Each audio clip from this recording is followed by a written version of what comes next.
qui demeure dans la présence de Dieu devient une bénédiction pour plusieurs. Et c'est ça ma prière, c'est que la parole éternelle, nous devenions une bénédiction pour plusieurs. Je prie Dieu que tu sois une bénédiction pour ta famille. J'étais en train de dire que tu sois une bénédiction pour ta famille, que tu sois une bénédiction pour ton entourage, que tu sois une bénédiction pour la nation dans laquelle nous nous retrouvons, notre pays, le Congo. Est-ce que quelqu'un est avec moi ce matin? Car lorsque nous entrons dans la présence de Dieu, frères et sœurs, quelque chose se passe toujours. C'était le cas pour ceux qui nous ont précédés et je crois que c'est le cas également pour nous aujourd'hui en ce temps. Dieu seul ne change pas. Seul Dieu ne change pas. Mais vous et moi, nous devons changer dans le nom de Jésus. Oh, j'étais en train de te rappeler que tu dois changer dans le nom de Jésus. Pour celui qui ne m'a pas suivi, je disais, tu dois changer dans le nom de Jésus. Quelque chose doit changer en toi et quelque chose doit changer en dehors de toi. Et ce matin, nous toucherons ces deux personnages de la Bible pour voir un changement radical, un changement total dans leur vie et pour comprendre que ce changement a eu à commencer dans leur être intérieur avant de toucher leur être extérieur. Et nous les trouvons dans les livres des Actes des Apôtres. Et c'est le livre qui va marcher avec nous pendant cette exhortation, pendant ce message. Le livre des Actes des Apôtres, comme nous le savons, ce livre est également appelé le livre des actions du Saint-Esprit. Parce qu'on voit le actes du Saint-Esprit. Et ce livre nous présente des hommes ordinaires. Des hommes au départ qui n'avaient rien de spécial. Des hommes ordinaires comme vous, des hommes ordinaires comme moi. Et quand vous lisez ce livre, vous allez comprendre que ces hommes qui étaient ordinaires au départ n'ont pas fini leur course comme étant des hommes ordinaires. Quelque chose s'est passé dans leur vie. Ils sont devenus extraordinaires.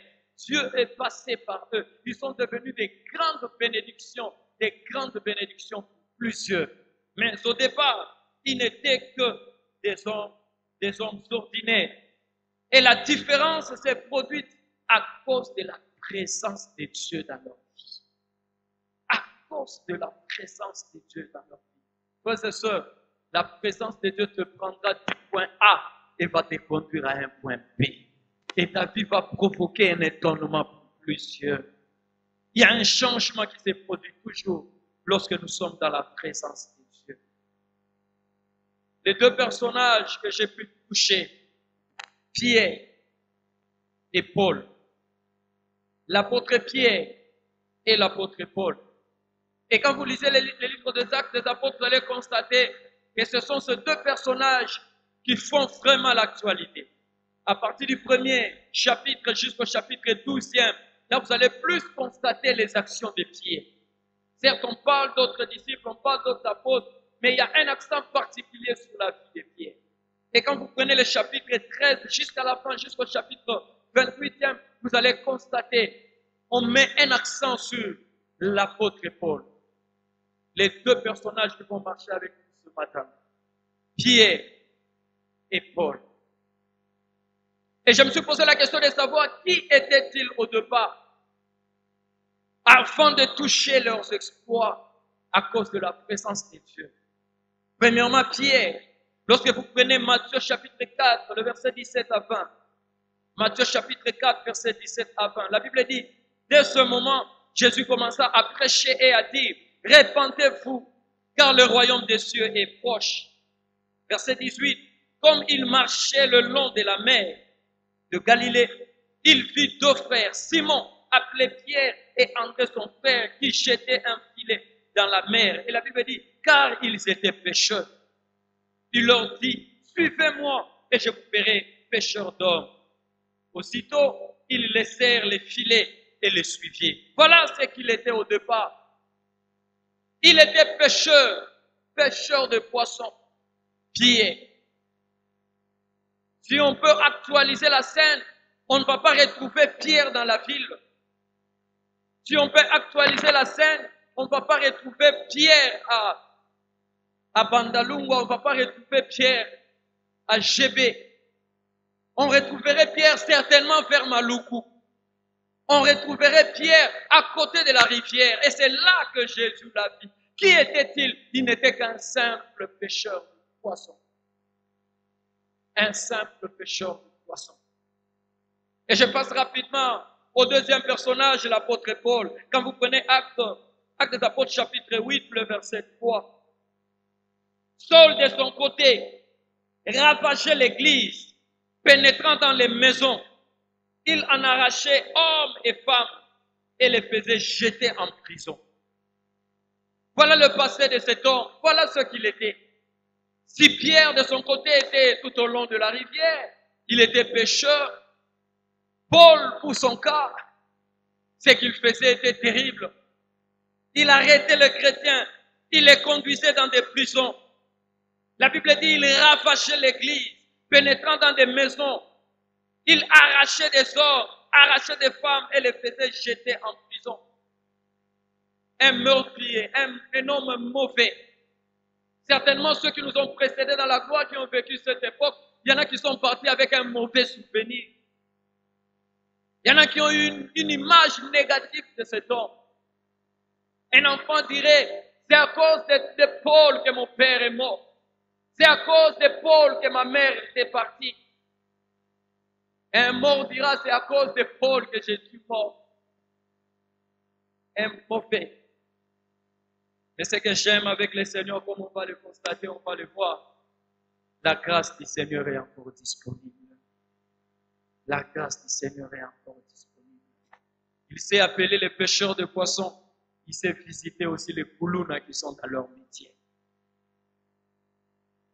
Premier point, le changement externe. Ces hommes, après avoir rencontré le Seigneur, après avoir passé beaucoup de temps dans la présence de Dieu, il y a eu un changement. Un changement qu'on pouvait constater, un changement que tout le monde pouvait remarquer, un changement qui pouvait provoquer l'étonnement. Des choses qui se sont produites pour dire, Paul en lui-même ne pouvait jamais faire ça. Pierre, étant pêcheur de poissons, ne pouvait jamais atteindre ce niveau. Là, il y a une main qui est invisible.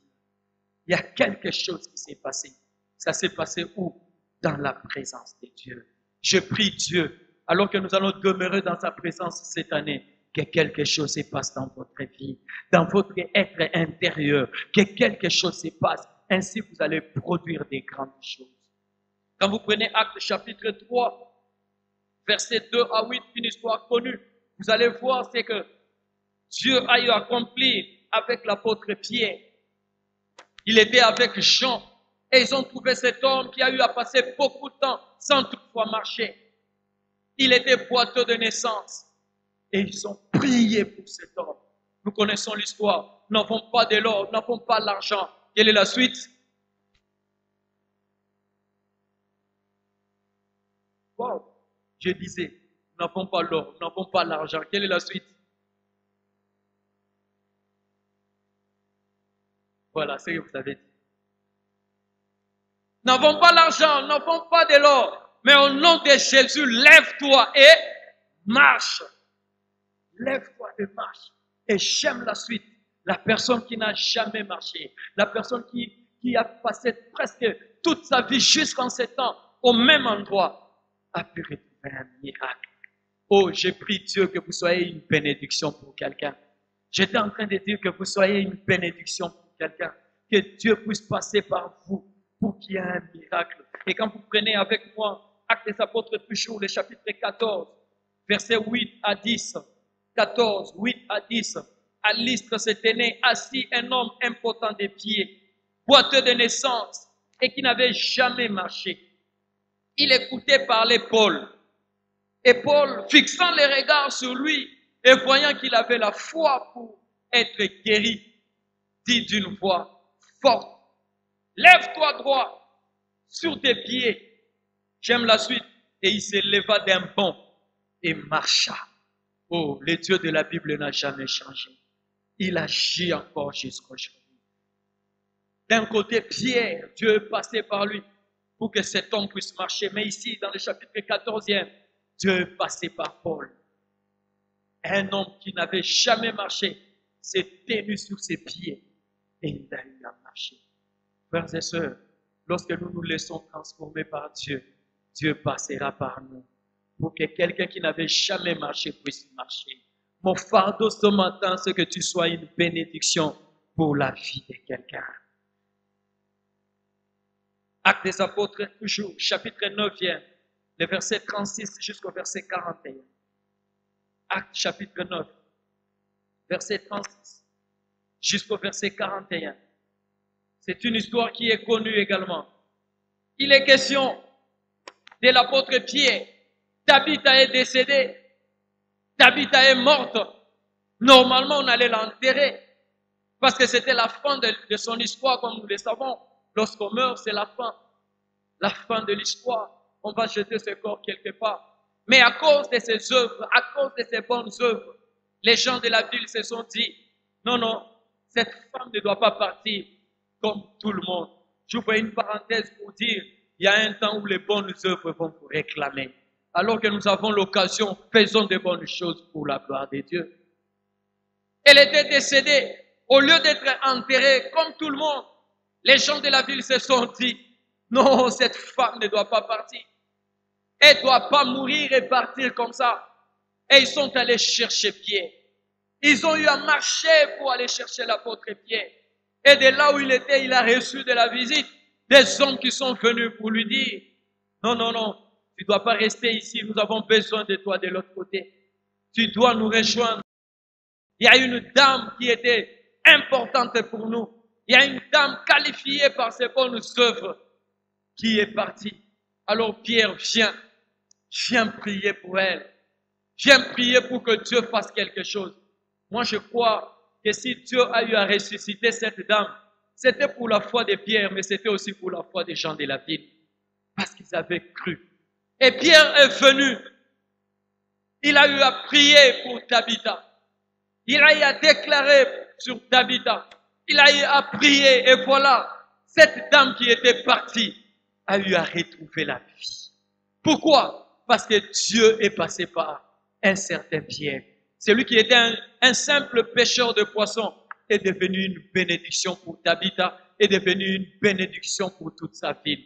Je prie Dieu que tu sois une bénédiction pour ta famille. Je prie Dieu que tu sois une bénédiction pour quelqu'un. Je prie Dieu qu'il fasse de toi une bénédiction pour ta contrée. Que quelqu'un puisse retrouver la vie à cause de vous. Qu'une situation qui était déjà partie puisse revenir à l'existence parce que Dieu est passé par vous. Qu'une espérance qui s'envolait déjà puisse renaître dans un cœur parce que Dieu est passé par vous. Une personne qui était KO puisse retrouver de l'espoir parce que Dieu est passé par vous. Que vous soyez une bénédiction et que je sois une bénédiction. Presque la même chose produite dans la vie de Pierre. Prenez avec moi Actes des Apôtres chapitre 20, à partir du verset 9e. Actes des Apôtres chapitre 20, à partir du verset 9e. Or, un jeune homme nommé Eutychus, qui était assis sur la fenêtre, s'endormit profondément pendant le long discours de Paul. Entraîné par le sommeil, il tomba du 3e étage en bas. Et il fut élevé mort. Mais Paul, étant descendu, se pencha sur lui et le prit dans ses bras en disant, ne vous troublez pas, car son âme est en lui. Quand il fut remonté, il rompit le pain et mangea, et il parla longtemps encore jusqu'au jour. Après quoi, il partit. Le jeune homme fut ramené vivant, ça j'aime. Le jeune homme fut ramené vivant et ce fut le sujet d'une grande consolation. Oh, je prie Dieu que vous puissiez devenir les canaux par lesquels Dieu va provoquer des consolations dans plusieurs vies. Cet enfant, ce jeune homme qui était déjà mort, Église du Seigneur, Dieu est passé par l'apôtre Paul. Il a cru, il a prié pour ce jeune homme. Certainement, quelqu'un pouvait faire déjà un programme sur le corps d'Eutychus. Mais ce que j'aime, le programme des hommes n'est pas toujours celui de Dieu. Dieu a fait un programme pour Eutychus. Oh, je parle à quelqu'un qui désespère ce matin. Dieu a encore un programme pour toi. Et Dieu est passé par l'apôtre Paul, celui qui était décédé, et revenu à la vie. Notre Dieu est capable de faire revenir toutes choses à la vie. Il est passé par Paul pour que tu puisses retrouver la vie. Il y a eu la résurrection. Dieu est capable de ressusciter ce qui vous appartient. Mais il est capable aussi de passer par nous pour que d'autres personnes, d'autres situations puissent retrouver la vie. Et il le fera dans le nom de Jésus. Je disais, il le fera dans le nom de Jésus. Actes des Apôtres, chapitre 5. Actes des Apôtres, chapitre 5. Le verset 15e. La Bible dit, en sorte qu'on apportait les malades dans les rues et qu'on les plaçait sur les lits et des couchettes. Pour quelle raison? Afin que lorsque Pierre passerait, son ombre au moins couvrit quelqu'un d'eux. Le verset 16e, la multitude accourait aussi des villes voisines à Jérusalem, amenant des malades et des gens tourmentés par des esprits impurs. Et tous étaient guéris. Ça j'aime. Et tous étaient guéris. Encore une fois, il est question de l'apôtre Pierre. On amenait des malades, on les plaçait sur des lits, sur des couchettes, afin que lorsque Pierre passerait, son ombre au moins puisse couvrir les malades. Au moins son ombre. Oh, si nous n'avons pas la possibilité de l'atteindre, si nous n'avons pas la possibilité de l'amener jusque là où ma mère est malade, jusque là où mon frère est malade, au moins que j'amène mon frère jusque son ombre, l'ombre de Pierre, et les malades étaient guéris. Oh, ce n'est pas une formule, mais au moins nous voyons la manifestation de la puissance de Dieu. Église du Seigneur, nous avons un Dieu qui guérit et qui guérit encore les malades.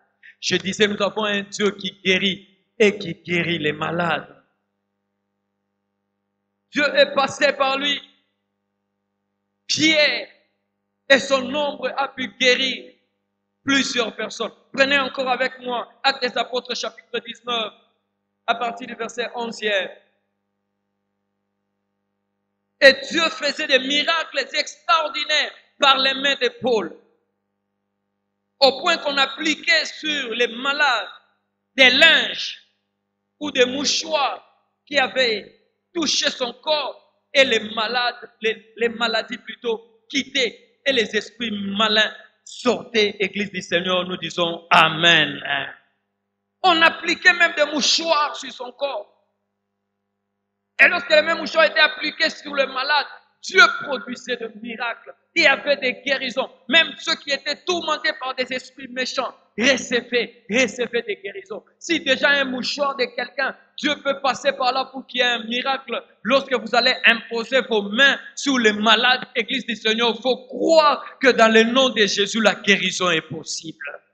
Et quelquefois, Dieu permet qu'il y ait des guérisons même au loin. Je me souviens d'une maman de l'église, dame de l'église. Le jour-là, quand elle avait appelé, je ne reliais pas la foi au visage. Mais au moins, comme elle avait la foi, je me suis dit qu'on puisse prier. Elle pleurait. Nous sommes déjà au niveau de l'hôpital général avec l'enfant. C'est presque le départ, mais je me suis dit qu'on puisse au moins prier. Oui, qu'on fasse appel à Dieu. Église du Seigneur, nous invoquons un Dieu qui écoute la prière. Je disais, nous invoquons un Dieu qui écoute la prière. On a prié. Et je pense que c'était vers la fin des anneaux. La maman s'est approchée. Le pasteur, tu te souviens encore? Oui, quelquefois on oublie. Mais lorsque l'homme va oublier, le ciel n'oubliera pas. Mais tu te souviens encore? C'est moi qui avais appelé. Et on était déjà rentré à la maison. L'enfant s'est porté bien. Ah, ça m'a poussé encore à saisir le Dieu des anneaux, le Dieu qui répond à la prière. Et ici, nous avons plusieurs témoignages. Dieu guérit encore. Et il a fait avec Paul des gens qui venaient avec des mouchoirs. Ce n'est pas une formule pour obtenir la guérison, parce qu'aujourd'hui, nous avons plus qu'une formule. Nous avons le nom de Jésus, devant qui les genoux fléchissent, dans les ciels, sous la terre et sous la terre, et au nom de qui les maladies partent. Et il y avait des guérisons. J'aime ce détail que la Bible a apporté. On dit par les mains de Paul. Chapitre 19. Par les mains de Paul. Comme pour dire, c'est Dieu qui guérit, mais il utilise un canal.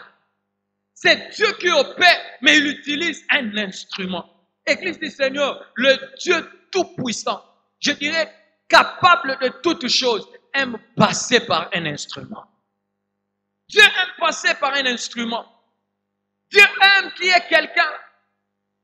Dieu aime qu'il y ait un canal, un instrument par lequel il va visiter une famille, par lequel il va visiter une contrée, par lequel il va travailler pour qu'il y ait une guérison, par lequel il va passer pour qu'il y ait un miracle. Et mon fardeau ce matin, je ne cesse de le répéter, que vous soyez cet instrument de Dieu. Que vous soyez cet instrument de Dieu. Que je sois cet instrument de Dieu. Et il y a eu un point commun entre Pierre et Paul. Dans leur vie, dans leur histoire, il y a eu un point commun. La même chose produite dans la vie de Pierre, c'est la même chose qui s'était faite dans la vie de Paul. Et c'est ce qui a constitué leur force ou encore leur secret. Et je prie Dieu que ce soit le secret de quelqu'un ce matin. C'est qu'il y avait un changement dans leur être intérieur. Et c'est là le nœud de mon message, le changement interne.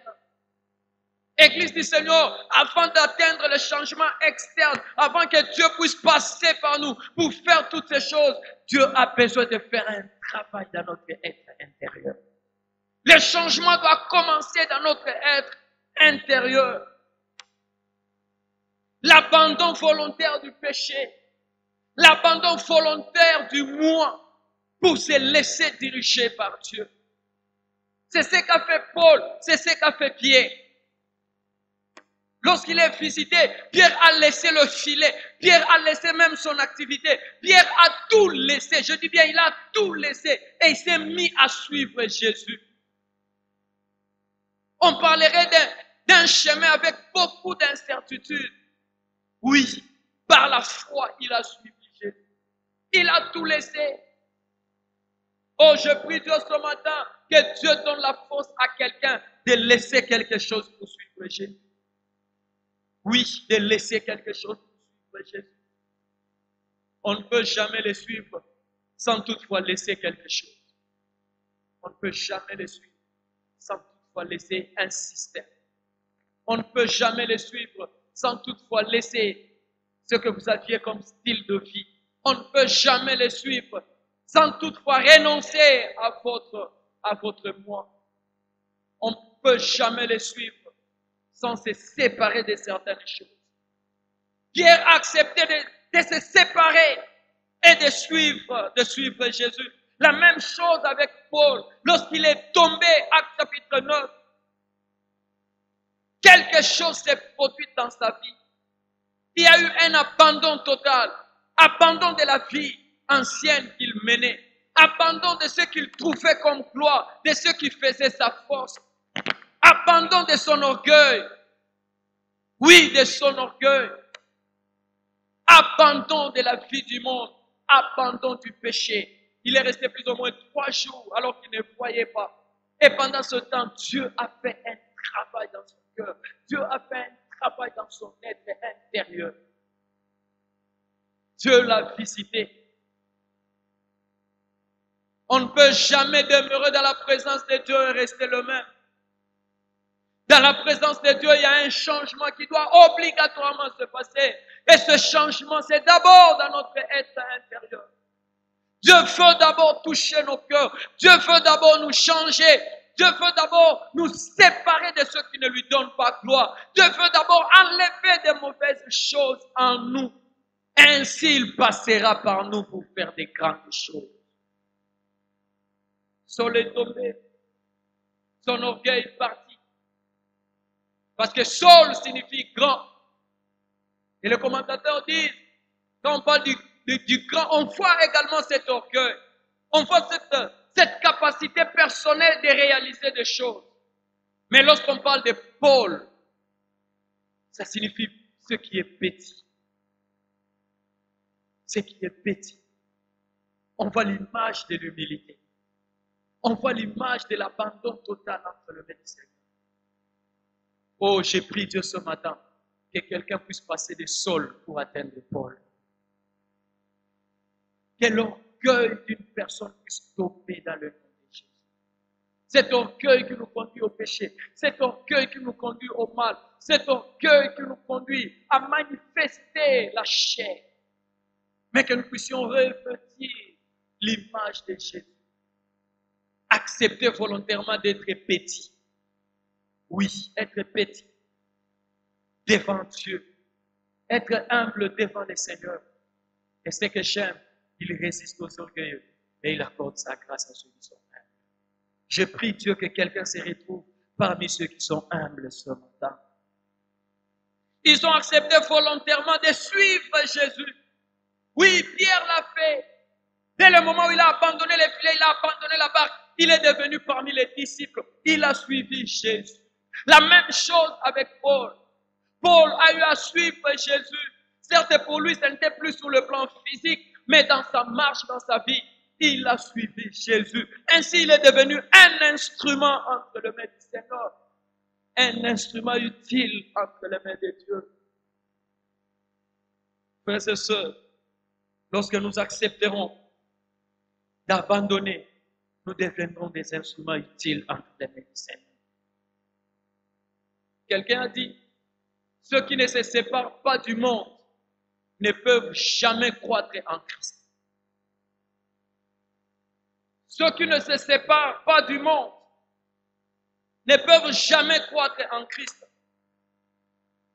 Il y a des gens qui ne veulent pas se séparer du monde. Des gens qui ne veulent pas se séparer du péché. Des gens qui ne veulent pas de se séparer de ce système négatif. Oui, venant à l'église, célébrant le Seigneur, quelquefois, les servants même.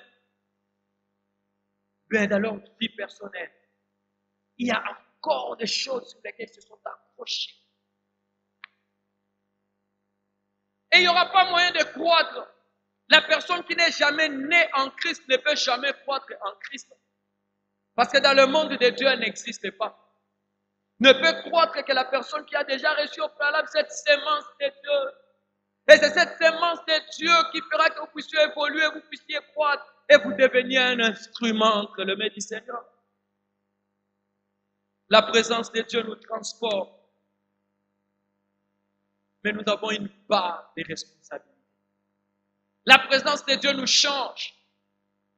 À nous de nous abandonner entre les mains du Seigneur. À nous de nous laisser diriger par Dieu. À nous de crier, Seigneur, j'ai besoin de toi. À nous de renoncer à ce qui est du monde et d'accepter de suivre Jésus. Comme au temps d'Élie, Élie pouvait dire, pourquoi vous allez toucher des deux côtés?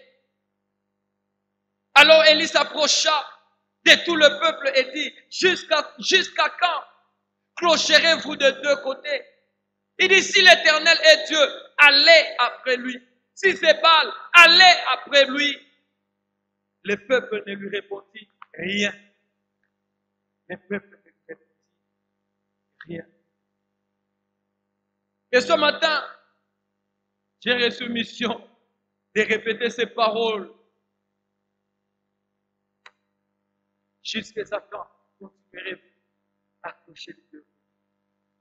Si vous savez que c'est l'Éternel qui est Dieu, c'est Dieu qui est le véritable, alors donnez-vous totalement au Seigneur.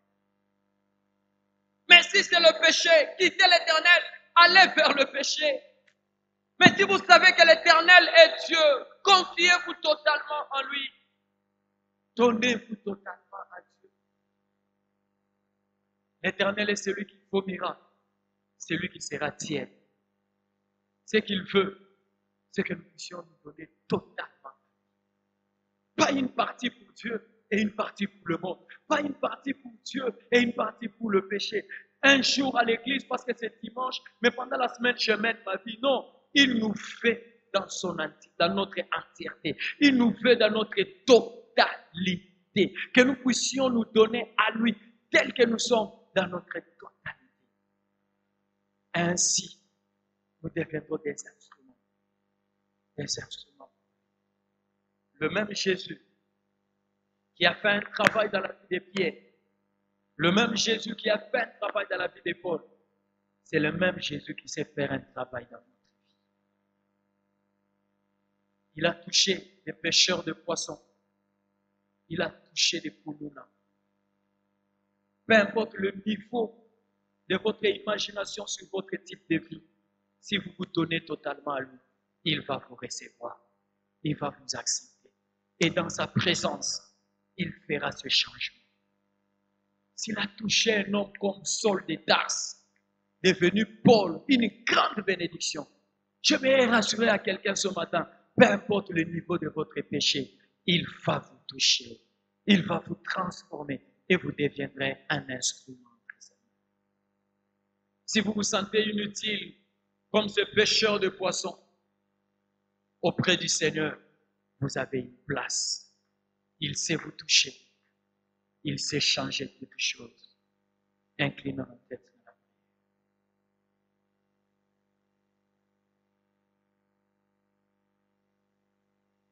Quand j'ai prié, le Seigneur me mettait à cœur de lancer un seul appel. Pour donner l'occasion à quelqu'un d'être totalement à Dieu. Oui, totalement à Dieu. Pas en partie. Dans votre être tout entier. Après avoir suivi ce message, tu t'es dit, je suis parmi ceux-là. Je veux me donner totalement à Dieu. Veuillez vous lever. Nous allons prier pour vous. Nous allons prier. Vous acceptez ce changement interne. Veuillez vous lever. On va prier pour vous. On va prier avec vous. Nami Kabi. Si vous êtes concerné par cet appel, veuillez vous lever. Merci pour ceux qui s'élèvent. Merci mon frère. Merci ma soeur.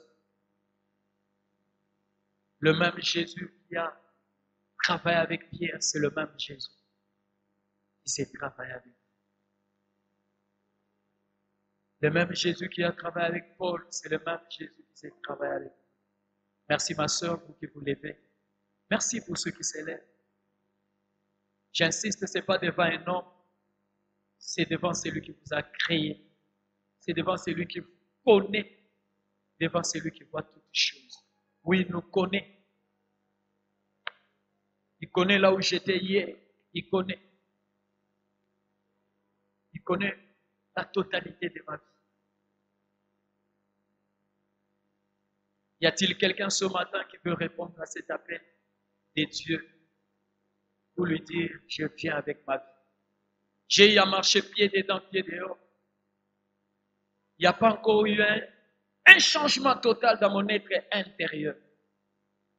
C'est la prière que je veux faire. Veuillez vous lever. On va prier. On va prier avec vous. Les temps passés devant lui, les temps passés dans son intimité nous changent. Mais il a besoin de votre main. Il a besoin que vous puissiez participer, que vous puissiez répondre à son appel. Pierre a eu à abandonner tout et il a suivi Jésus. Y a-t-il quelqu'un ce matin qui accepte de tout abandonner pour suivre Jésus? Il ne mettra jamais dehors celui qui vient auprès de lui.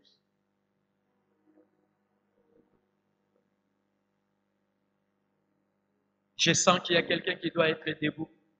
Si c'est vous, n'hésitez pas. Veuillez vous lever. Nous allons prier pour vous. Merci maman. Merci mon frère. Merci. Les amis qui sont debout, on va prier. Si vous avez du temps aujourd'hui, parlez avec les conseillers à la fin de ces programmes. Parlez avec les conseillers. Laissez-vous encadrer. et Dieu vous amènera encore très loin. Très loin. Seigneur, merci pour ces bien-aimés, ces frères, ces sœurs, ces papas, ces mamans qui sont debout répondant à ton appel. Je te prie, ô Seigneur, pour que tu étendes sur eux ta miséricorde. Oui, ta miséricorde. Seigneur, que tu puisses les accepter devant toi. S'il te plaît, Seigneur. Je prie pour que tu pardonnes leurs péchés. Oui, que tu pardonnes leurs péchés. Que tu pardonnes leurs péchés.